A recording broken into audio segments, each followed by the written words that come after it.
Hello there, beautiful people. I'm Tracy Rigdon, and this is the Contrast Project. I have joining me today Shavone Steele. Yes. How are you doing? I'm great. How are you doing, Tracy? Finally got to meet you. Finally, in person, real life. In real life. Yeah. Now that COVID is winding down. It's getting a lot. It's getting better in some places. Hot spots up and down. You know. The freedom of a vaccine makes right. meeting people a little bit more less nerve-wracking. I'm so glad I was able to get the vaccine. Several weeks ago, I went to the Gateway site. And nice. In and out. Yep. In and out. No line, beautiful. no nothing. It was full of people, but, I mean, they just had so many stations set up. You were just like... They were ready for it. I got in, got my shot within just a couple of minutes, and then you got to wait 15 minutes before you walk out. But it was painless, quick and painless. Nice and done. And I had no effects from it at all whatsoever. I know I've heard people say, a headache or maybe a feverish or something like that. Yeah. All I had was a little soreness that night, and then that was it. Yeah, we had our second shot on Wednesday, and yesterday afternoon after lunchtime, we both felt like we had been hit by Mack trucks. Oh, really? Where we're just like worn out, sleepy. I took a couple-hour nap, which I don't do in the middle of the day, on a regular basis. Love them when I get them, but it's not my norm. And, like if it's 2:00 in the afternoon, you're just like, woof. Coffee's not even going to pick this up right now. So it's like, it's a nap time. It's ready to, let's get this out of our system. Right. So you're very much involved in theater, improv. Yes. And its impact on not only youth, but its impact on, the social outcomes. Yeah. We do improv in Jacksonville a little differently than you may have seen it, in other places, especially Chicago, New York, LA, whatnot. We focus on, we're a small market. So we have a very specific type of improv that we do here, short form, which people are familiar with from Whose Line Is It Anyway? Right. That's the common reference point for people. But then there's a small slice of us that like to do the more artful form of it, which is called long form improv, which is effectively a group of people getting up on stage and making it up as they go along in a way that audiences can find funny, can relate to, be entertained by, be surprised by. Sure. And, improv for me was this really wonderful discovery. I was dating somebody in Chicago who was going through the improv workshops at Second City and IO. And, so as the partner in that relationship, you tag along to events and you see a lot of really terrible student shows, but there was this real energy and this excitement around being on stage and creating. And I did not look at myself as a creative in that sense, right? Like I don't consider myself an artist. I'm not a visual artist. I have an artful eye perhaps, or, I like lovely aesthetics. But, as far as being a creative type, that was not something that I really incorporated into my identity. And so after I moved back to Jacksonville in 2010, a friend of mine that I had worked with a decade before then was like, hey, I'm going to go do these improv workshops down in St. Augustine. Why don't you come with me? And I was like, yeah, absolutely. I'd been away from Jacksonville for, almost a decade. It's important for me to find new friends and, just get out there into the world. Sure. And also challenge myself. And I had started doing sketch comedy writing when I was in Chicago doing those classes, which was a delight. But moving back in the middle of all that, I was like, well, I'm not going to find that here.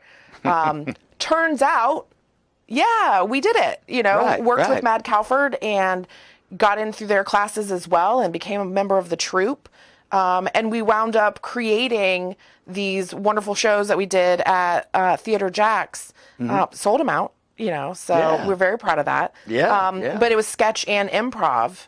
And they were wonderful experiences of being in a writer's room, of putting on a production, of marketing, of, working with a theater crew and actually doing a proper production. Because usually we're in the back room of a bar. Every Wednesday night for 3 years, I was at Rain Dogs in the back room doing free improv shows. Right. And, before then we were downtown on Bay Street at either Hourglass or North Star, and none of those are venues where you would expect interesting, comedic productions. Sure. You're a band, great, a performer, spoken word, something, right? But, Right. that you don't have these stages, these facilities. And improv was such a wonderful exposure because I was, at the same time, I was doing therapy. Because I was having some serious anxiety issues. Okay. Just moved back to Jacksonville, looking for a job, meaningful job. My grandmother had passed away, a lot of family dynamic issues, et cetera, et cetera, et cetera. Sure. And so I was like, okay, doc, I need a therapist. I just started performing improv. And so a lot of that was practicing with this group of people that I didn't know. And the odd intersection of improv and therapy is cultivating trust, Sure. cultivating vulnerability and humility, and doing that on the fly and still trying to be funny at the same time. So I'm doing, therapy, those are the things that I needed to work on anyway, little Right. trust and, vulnerability and authenticity. And improv was just ramping those lessons up. It was like, super speed. So it was this wonderful moment because I kept having these ahas between improv workshops and lessons that I would take and my own personal work and emotional work that I was doing through therapy. And a few years after I'd been doing improv for a while, I had an opportunity to do a workshop with the Bolles School.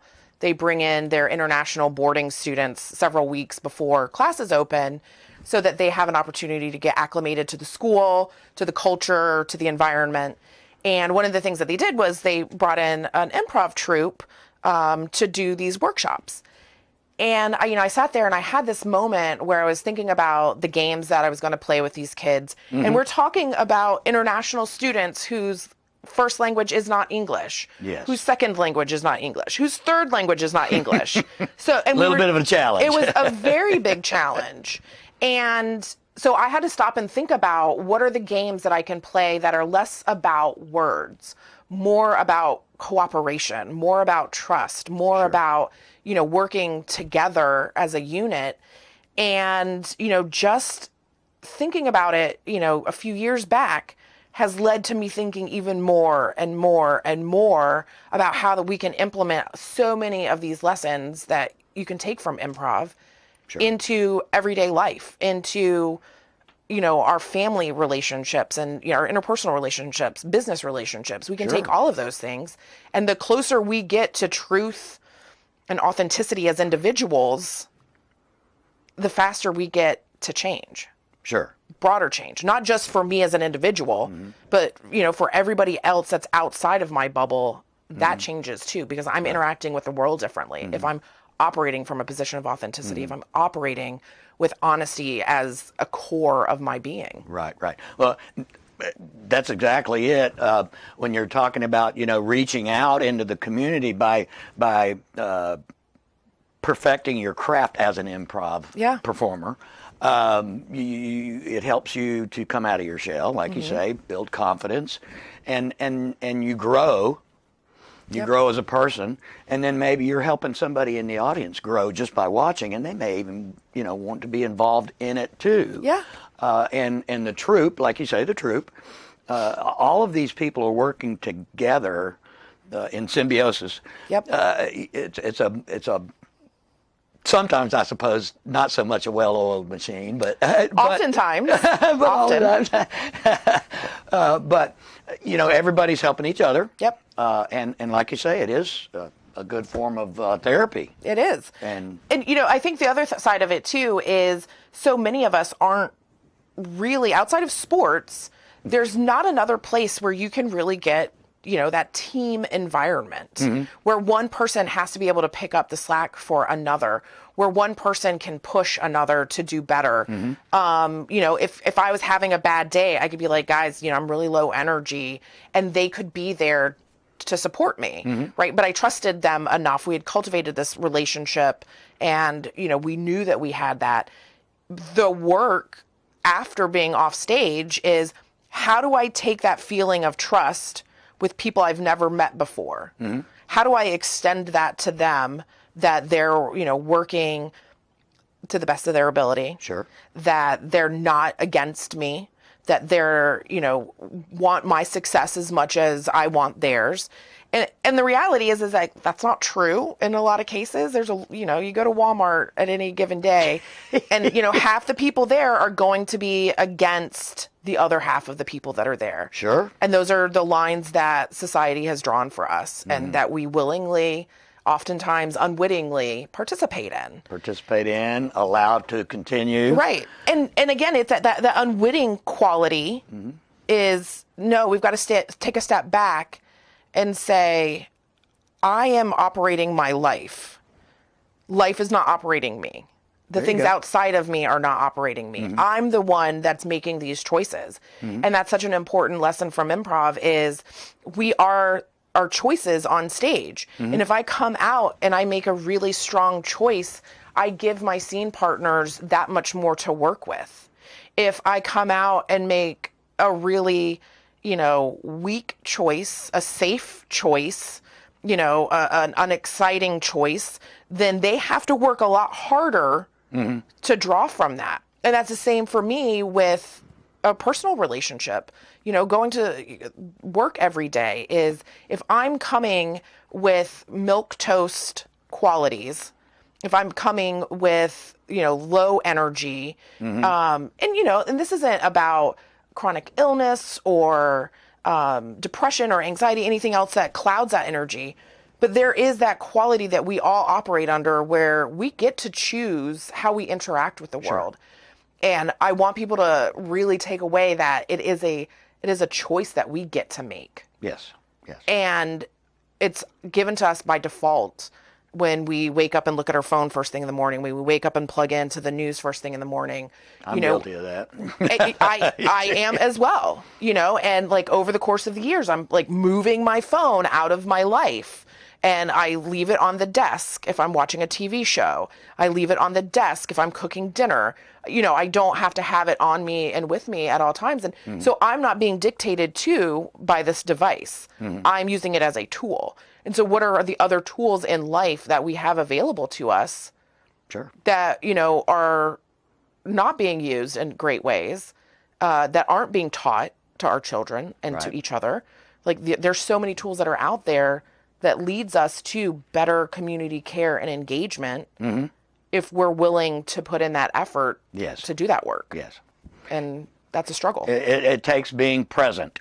Yeah. To channel that energy. It is contagious, like you say, going to work. If you go to work with, that milquetoast attitude, same with, the grumpy person in the office. It's very contagious. It is. It can saturate an office in no time. Quick. Yeah. And like I am a prime example of how, influencing that can be because, if I would have any interaction, I dealt with a lot of anger issues. So, my own perception of self is, this angry woman with, stern eyebrows and, always got something critical to say.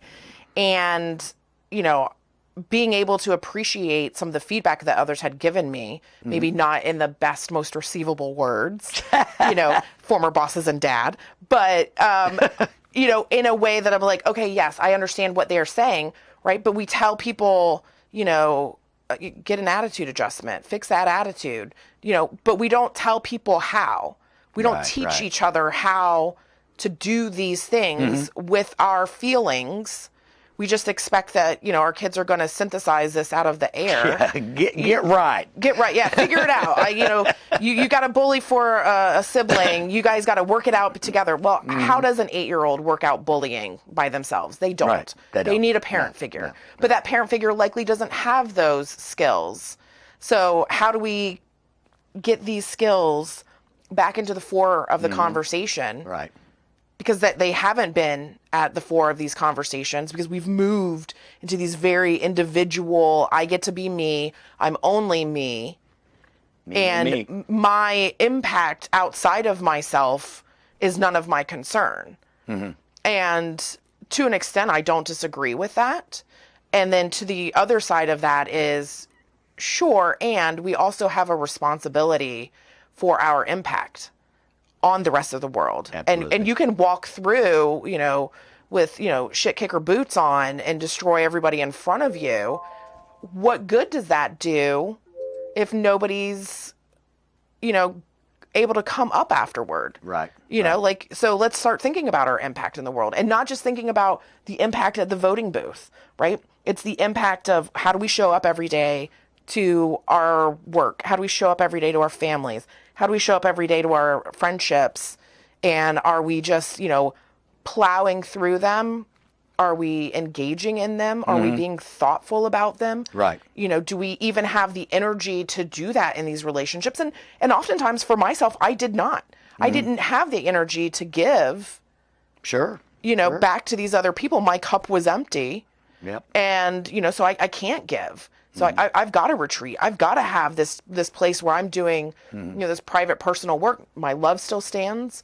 My care for you still stands. And I have to take care of myself. I have to get myself on a path Sure. where I can be positively impactful instead of negatively impactful to the people that are around me. Yeah. And caring about that. Yeah. That's fabulous. Shavone, I tell you what, I sure appreciate you taking your time out of the day to come put up with us. I appreciate it. I love the opportunity. You're welcome to come back anytime. I will. I absolutely will. We'd love to have you. Love to have you.